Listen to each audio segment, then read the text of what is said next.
Hello बच्चों, let us see the question.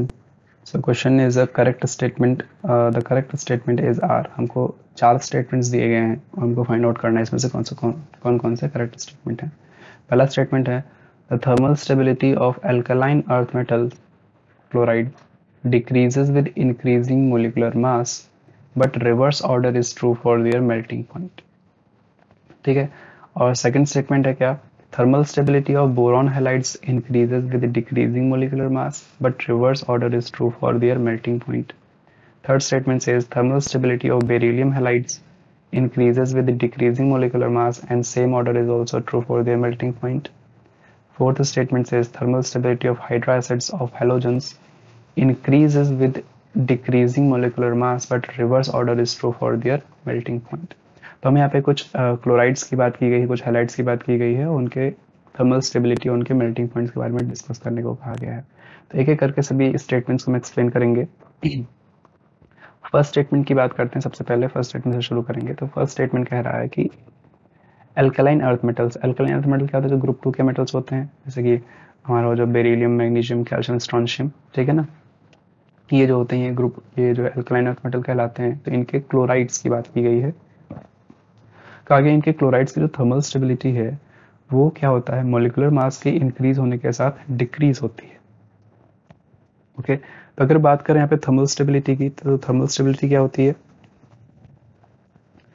Thermal stability अगर हम बोले यहाँ पे क्या कि for alkaline earth metals,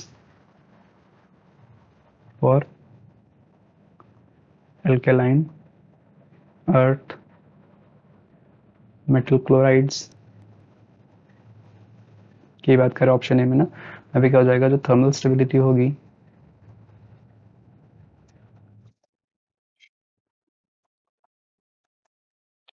is directly proportional to lattice energy. ये क्या होती है, लैटिस एनर्जी के डायरेक्टली प्रोपोर्शनल होती है। और लैटिस एनर्जी क्या होती है, lattice energy is inversely proportional to size of, यहाँ पे क्या होगा, एल्कलाइन अर्थ मेटल्स की बात कर रहे हैं ना, तो एल्कलाइन अर्थ मेटल में क्या होगा, अर्थ मेटल क्लोराइड्स की बात करें तो जो एनायन होगा वो पार्ट तो सिमिलर ही रहेगा, तो कैटायन का ही तो बार बार साइज चेंज हो रहा है, तो ये क्या होता है, साइज ऑफ कैटायन के इनवर्सली प्रोपोर्शनल होता है। ठीक है, या फिर इसको मैं समझें क्या कि lattice energy is inversely proportional to mass, molar sir क्या बोलेंगे यहाँ पे, मोलिकुलर मास, मोलिकुलर, क्योंकि मोलिकुलर मास के टर्म्स में इन्होंने कहा है तो उसी के टर्म्स में इसको एक्सप्लेन करेंगे। फिर lattice energy which is inversely proportional to molecular mass, molecular mass. यानी कि यहाँ से हम देखें तो हमारे पास क्या होंगे, हमारे पास सबसे पहले क्या आता है, बेरिलियम क्लोराइड आएगा, that is BeCl2, BeCl2, then comes MgCl2, then comes CaCl2, then comes SrCl2 and then comes BaCl2। ठीक है, तो ये हमारे क्या हैं, एल्कलाइन अर्थ मेटल क्लोराइड्स हैं। और अगर हम देखें क्या कि अगर जो है लेफ्ट से राइट की तरफ जाएंगे तो क्या होगा, मोलिकुलर मास इंक्रीज करेगा, मोलिकुलर मास इंक्रीज करेगा तो थर्मल स्टेबिलिटी क्या होगी, डिक्रीज कर जाएगी। यानी कि यहाँ पे हम देखें अगर थर्मल स्टेबिलिटी का ऑर्डर अगर हम देखें तो क्या होगा, BeCl2 will be most stable, क्या होगा यहाँ पे, BeCl2 क्या होगा, सबसे ज़्यादा स्टेबल हो जाएगा, then MgCl2, then this and then this. क्यों क्यों है यहाँ पे, क्योंकि मोलिकुलर मास अगर बढ़ेगा तो थर्मल स्टेबिलिटी कम हो जाएगी, यानी कि मोलिकुलर मास जितना कम होगा थर्मल स्टेबिलिटी उतनी ज़्यादा होगी, तो ये ऑर्डर आ जाएगा। वहीं ऑन द अदर हैंड अगर हम देखें, वहीं ऑन द अदर हैंड अगर हम देखें तो क्या हो रहा है, अगर मेल्टिंग पॉइंट की हम बात करें, अगर हम मेल्टिंग पॉइंट की बात करें तो मेल्टिंग पॉइंट क्या होता है,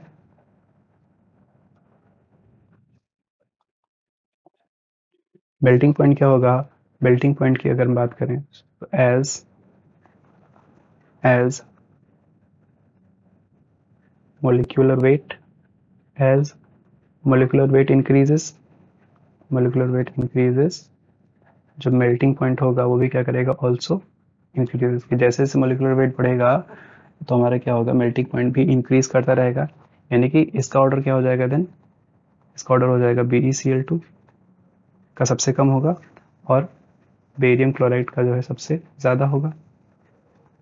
तो देन कम्स यहाँ पे क्या हो जाएगा, strontium chloride, then comes calcium chloride and then comes magnesium chloride and at last beryllium chloride. ठीक, स्टेटमेंट में क्या कह रहा है कि थर्मल स्टेबिलिटी ऑफ एल्काइन chloride decreases with increasing molecular mass, कि जैसे जैसे इधर हम जा रहे हैं यहाँ पे देखें तो मोलिकुलर मास क्या हो रहा है, मोलिकुलर मास बढ़ रहा है और इनकी थर्मल स्टेबिलिटी डिक्रीज कर रही है। ठीक, ये बात तो सही है यहाँ पे, but reverse order is true for their melting point. और मेल्टिंग पॉइंट के लिए क्या कहा जा रहा है, इनका रिवर्स ऑर्डर होगा, यानी कि क्या, इन जो है अगर मोलिकुलर मास अगर बढ़ेगा, मोलिकुलर मास अगर बढ़ेगा तो उनका मेल्टिंग पॉइंट भी क्या होगा, बढ़ेगा, जो कि यहाँ पे फॉलो हो रही है कि molecular mass as increases their melting point also increases. ठीक, तो ऑप्शन ए हमारा क्या हो जाएगा, करेक्ट हो जाएगा। ऑप्शन बी की बात कर लेते हैं। ऑप्शन बी की अगर हम बात करें, ऑप्शन बी में क्या कहा जा रहा है, thermal stability of boron halides, boron के हैलाइड्स की बात कर रहे हैं, दैट इज यहाँ पे BF3, B Cl3, BBr3, NBI3। ठीक है, ये बोरॉन हैलाइड्स हमारे, और इनमें कहा गया है इनकी जो स्टेबिलिटी है, thermal stability decrease increase decreasing molecular mass. ठीक, तो यहाँ पे क्या होता है, अगेन रिलेशन तो सेम रहेगा कि थर्मल स्टेबिलिटी क्या रहेगा, is inversely proportional to molecular mass, यानी कि यहाँ पे क्या हो जाएगा, थर्मल स्टेबिलिटी क्या होगा, is inversely proportional to molecular mass है।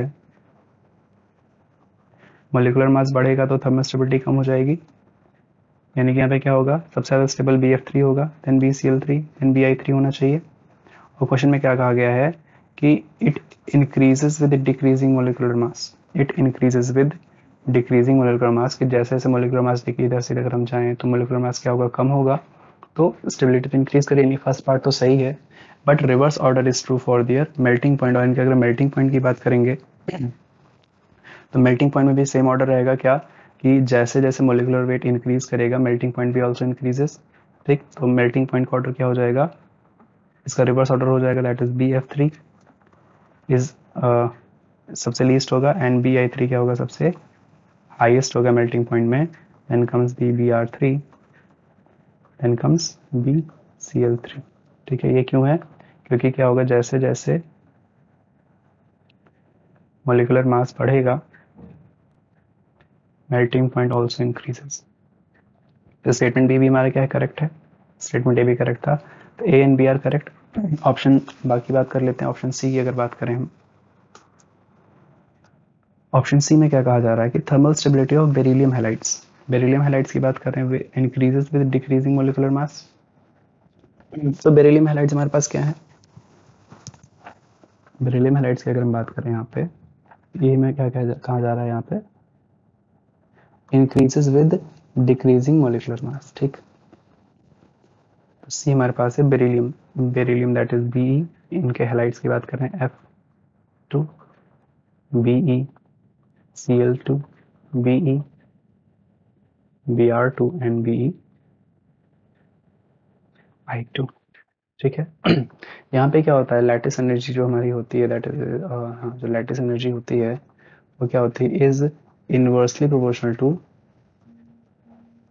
साइज ऑफ एनायन की। एनायन का साइज जैसे इंक्रीज करेगा, एनायन का साइज अगर इंक्रीज करने लगेगा तो थर्मल स्टेबिलिटी क्या होगी, कम होने लगेगी। वहीं अगर लैटिस एनर्जी क्या होती है, साइज ऑफ कैटायन के, साइज ऑफ कैटायन के डायरेक्टली प्रोपोर्शनल होती है, कि कैटायन का साइज बढ़ेगा तो लैटिस एनर्जी भी बढ़ जाएगी। यहाँ अगर हम देखें कैटायन तो सेम रहेगा, यहाँ पे एनायन की साइज, एनायन का जो है साइज बढ़ रहा है राइट टू लेफ्ट जाने पर, सॉरी लेफ्ट टू राइट जाने पर, तो यहाँ से क्या होगा, कैटायन का, एनायन का अगर साइज बढ़ेगा तो स्टेबिलिटी क्या हो जाएगी, कम हो जाएगी। तो दिस इंप्लाइज यहाँ पे BeF2 सबसे बेस्ट स्टेबल होगा इन दिस। और अगर हम मोलिकुलर मास के टर्म्स में भी देखें तो मोलिकुलर मास के टर्म्स में यहाँ पे क्या देख रहे हैं कि जैसे जैसे मोलिकुलर मास इंक्रीज कर रहा है, मोलिकुलर मास क्या हो रहा है, लेफ्ट से राइट अगर हम जा रहे हैं तो इंक्रीज कर रहा है, तो जो थर्मल स्टेबिलिटी है इनकी वो क्या कर रही है, डिक्रीज कर रही है। यहाँ पे क्या कहा गया था कि मोलिकुलर मास अगर कम हो रहा है तो थर्मल स्टेबिलिटी क्या होगी, इंक्रीज कर रही है। ये हमारे स्टेटमेंट से क्या कर रही है, मैच कर रही है, तो ऑप्शन पार्ट ए तो हमारा करेक्ट है। फिर कहा गया है same order is also true for the melting point, but melting point में अगेन यहाँ पे क्या होगा, ऑर्डर रिवर्स हो जाता है यहाँ भी, तो BeF2 और BeI2 है यहाँ पे, BBr2, BER2, BEBR2 है सॉरी, एंड BeCl2। तो अगेन यहाँ भी क्या होगा, जैसे जैसे मोलिकुलर मास बढ़ेगा इनका मेल्टिंग पॉइंट भी क्या होता है, इंक्रीज होता है। यानी कि BeI2 मैक्सिमम रहेगा, then BeBr2, then BeCl2, then this. और यहाँ पे क्या कहा गया था कि इनका जो मेल्टिंग पॉइंट है वो भी सेम ऑर्डर शो करता है, तो ऑप्शन सी हमारा क्या हो जाएगा, इनकरेक्ट हो जाएगा। लास्ट ऑप्शन बचता है हमारा, दैट इज ऑप्शन डी। तो ऑप्शन डी में क्या कहा गया है, ऑप्शन डी में कहा गया है thermal stability of hydro acids. Hydro acids that is क्या है हमारे पास, HF होता है, HCl, HBr एंड HI।